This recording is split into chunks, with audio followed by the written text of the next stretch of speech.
গঙ্গাসাগর মেলার শুরুতেই দেখা দিল বিপত্তি। আজ ভোররাতে মেলার ২ নম্বর স্নানঘাট এলাকায় অস্থায়ী ছাউনিতে আগুন লাগে। দমকলের ২টি ইঞ্জিন ও ৫টি ফায়ার ফাইটিং বাইক আগুন নেভানোর কাজ চালায়। বেশ কিছুক্ষণের চেষ্টায় আগুন নিয়ন্ত্রণে আসে। পুলিশ, তথ্য ও সংস্কৃতি দপ্তর সহ বেশ কয়েকটি সরকারি স্টল ক্ষতিগ্রস্ত হয়েছে। ঘটনাস্থলে পৌঁছন সাগরের বিডিও কানাইয়া কুমার রায়। রাজ্যের মন্ত্রী বঙ্কিমচন্দ্র হাজরা জানান, আগুন লাগার কারণ জানা যায়নি। শর্ট সার্কিট থেকে এমনটা হতে পারে বলে মনে করা হচ্ছে।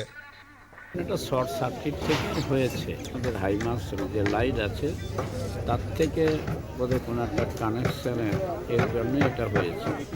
প্রথমে ওরা দেখতে পায়, আমাদের যারা মাইক দিয়েছে তারাই এটা দেখতে পেয়ে তারাই চিৎকার করে। পরবর্তীকালে এই খবরটা চারিদিকে ছড়িয়ে পড়ে। আমাদের পুলিশ প্রশাসন, ব্লক অফিস এবং তাছাড়া আমাদের এডিএম সাহেব সবাই নজরে খবরটা পৌঁছয়। কারণ আপনি জানেন, এই ভোরের দিকে স্বাভাবিকভাবে মানুষ একটু ঘুমিয়ে পড়ে।